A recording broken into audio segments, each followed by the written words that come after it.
Friends, आप सभी का स्वागत है आपके अपने ही चैनल रेडी टू एग्जाम पर। यहाँ आरआरबी एनटीपीसी के प्रीवियस ईयर में पूछे गए सभी प्रश्नों को यहाँ पर हल कराया जा रहा है और इसे आप लोग पूरा अंत तक देखें और एक एक क्वेश्चन का आंसर कमेंट में करते चले, जिससे कि आपको अच्छे तरीके से याद हो जाए, रिपीट हो जाए ये क्वेश्चन।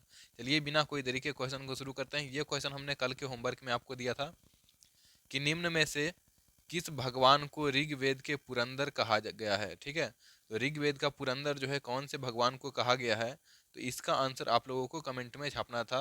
तो इंद्रदेव को जो है ऋग्वेद में जो है पुरंदर नाम से जाना जाता है। दोस्तों, इसके पिछले वीडियो को अगर जो आपको देखना है तो चैनल के अंदर जाकर के प्लेलिस्ट वाले ऑप्शन में जाकर के सभी वीडियो को देख सकते हैं। ठीक है, चलिए अगले क्वेश्चन की ओर बढ़ते हैं। क्वेश्चन नंबर आज हमारा 77 से शुरू होगा। निम्नलिखित में निम्नलिखित वेदों में से कौन सा वैदिक बलिदानों और अनुष्ठानों से संबंधित है। कौन सा वेदों में जो है, कौन सा वैदिक जो है, कौन सा वेद जो है अनुष्ठानों और बलिदानों से संबंधित है। तो ये जो है हमारा यजुर्वेद में जो है बलिदान और अनुष्ठान की चर्चा किया गया है। ऑप्शन डी सही होगा। अगला क्वेश्चन 78 क्या है। प्राचीन समय में किसी व्यक्ति को वस्तु के साथ तौला जाता था और उसी भार मात्रा में समान उस वस्तु को दान कर दिया जाता था। इस प्रथा को क्या कहा जाता था। तो इस प्रथा को जो है वो तुला भार प्रथा कहा जाता था। मतलब आदमी के वजन के बराबर सोना चांदी आभूषण कुछ भी या फिर पैसा जो है तौल करके और उसे दान में दिया जाता था, जिसे तुला भार प्रथा भी कहा जाता था। अगला क्वेश्चन हमारा क्या है 79 नंबर। वेदों को इंडो आर्यन सभ्यता का सर्वप्रथम साहित्यिक अभिलेख माना जाता है। इनमें शामिल चार वेदों में ऋग्वेद, सामवेद, यजुर्वेद और कौन सा है। तो ऋग्वेद, सामवेद, यजुर्वेद हो गया और एक है अथर्ववेद। अथर्ववेद है। ऑप्शन डी जो है हमारा क्या हो जाएगा, बिल्कुल सही हो जाएगा। अगला क्वेश्चन देखते हैं, क्वेश्चन नंबर 80। धनुर्वेद यजुर्वेद का उपवेद है, इसका संबंध निम्न में से किससे है। धनुर्वेद का संबंध जो है वो किससे है, तो युद्ध कौशल से। धनुष से आप क्या करेंगे, धनुर्वेद का मतलब हो गया धनुष ज्ञान। धनुष ज्ञान से आप क्या करेंगे, युद्ध करेंगे। तो युद्ध कौशल जो है हमारा बिल्कुल करेक्ट आंसर होगा। क्वेश्चन नंबर 81 क्या है। चारों वेदों में सबसे पुराना वेद कौन सा है। ऋग्वेद, सामवेद, यजुर्वेद, अथर्ववेद में सबसे पुराना वेद जो है कौन सा है। तो सबसे पुराना वेद जो है हमारा वो ऋग्वेद है। ऑप्शन सी जो है हमारा बिल्कुल सही होगा। अगला क्वेश्चन देखते हैं, क्वेश्चन नंबर 82। निम्न में से किस वेद में संगीत से संबंधित ज्ञान संग्रहित है। तो संगीत से संबंधित ज्ञान जो है वो हमारा ऑप्शन सी साम वेद में जो है संग्रहित है। तो 82 का क्या हो जाएगा, ऑप्शन सी बिल्कुल सही होगा। अगला क्वेश्चन देखते हैं, क्वेश्चन नंबर 83। भारत में वैदिक काल की अवधि कब से कब तक की मानी जाती है। तो भारत में वैदिक काल की अवधि जो है वो कब से कब तक की मानी जाती है। तो वो जो है 1500 ईसा पूर्व से 600 ईसा पूर्व तक की मानी जाती है। ऑप्शन सी जो है हमारा क्या हो जाएगा, ये ऑप्शन सी जो है हमारा बिल्कुल सही हो जाएगा। चलिए अगले क्वेश्चन की ओर बढ़ते हैं। अगला क्वेश्चन भी यहीं पर है 84। वेदों का इनमें से कौन सा अंग जटिल शब्दों के अर्थ एवं व्याख्या के लिए प्रसिद्ध है। तो कौन सा अंग प्रसिद्ध है, तो ये जो है निरुक्त जो है बिल्कुल प्रसिद्ध है। ये जो है ऑप्शन डी हमारा क्या हो जाएगा, बिल्कुल सही होगा। अगला क्वेश्चन हमारे पास है 85।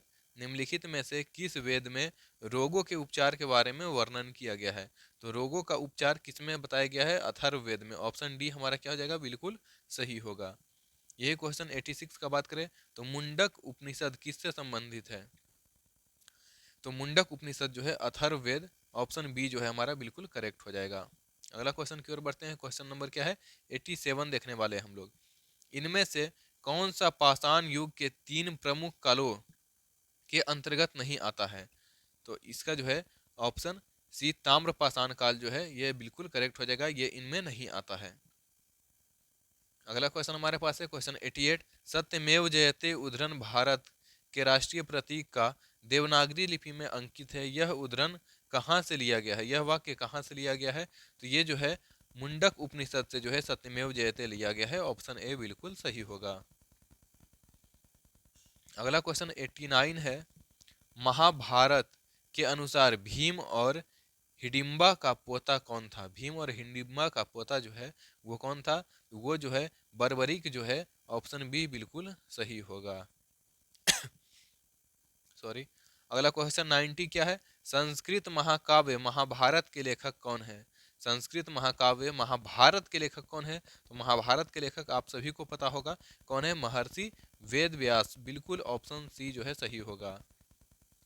अगला क्वेश्चन हमारे पास है 91, मनुष्य द्वारा सबसे पहले इनमें से किस धातु का उपयोग किया गया था?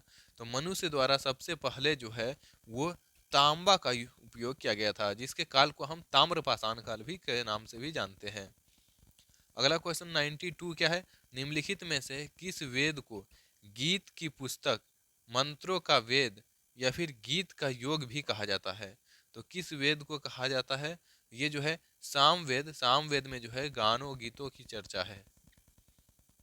अगला क्वेश्चन हमारे पास है 93, यजुर्वेद की कितनी शाखाएं हैं? तो यजुर्वेद की कितनी शाखाएं हैं?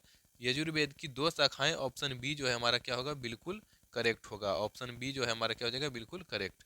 अगला क्वेश्चन हमारे पास है 94, निम्नलिखित में से कौन सा चारों वेदों में सबसे पुराना और सबसे बड़ा वेद है?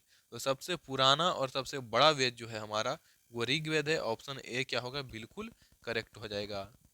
अगला क्वेश्चन 95 क्या है, यजुर्वेद से संबंधित है। यजुर्वेद किससे संबंधित है?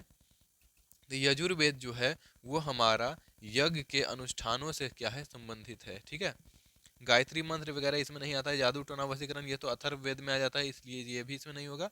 यज्ञ के अनुष्ठान जो है ये बिल्कुल सही होगा। अगला क्वेश्चन है 96, इनमें से किस वेद को सबसे बड़ा और संग्रह में सबसे महत्वपूर्ण माना जाता है, जिसमें 1028 सूक्त, जिन्हें 10 मंडल नामक पुस्तकों में विभाजित किया गया है? तो ऋग्वेद में 10 मंडल और 1028 सूक्त हैं। ऑप्शन डी जो है हमारा बिल्कुल क्या होगा, करेक्ट हो जाएगा। अगले क्वेश्चन की ओर हम बढ़ते हैं। प्राचीन भारतीय महाकाव्य डैश को अब तक ज्ञात सबसे लंबे महाकाव्य के रूप में जाना जाता है और इसे अब तक लिखे गए लंबे महाकाव्य के रूप में वर्णित किया गया है। तो इनमें से कौन सा आंसर होगा, ये आपको लगाना है। तो ये जो है महाभारत को जो है इसमें सबसे लंबा महाकाव्य के रूप में जाना जाता है। अगला क्वेश्चन हम देखें, क्वेश्चन 98 क्या है, सबसे पुराना उपनिषद कौन सा है? तो सबसे पुराना उपनिषद जो है वो है छंद योग उपनिषद। क्या है, छंद योग उपनिषद। ठीक है, अगला क्वेश्चन हमारे पास है 99 क्या है, वैदिक ग्रंथों के अनुसार संघायत्री क्या क्या अर्थ है?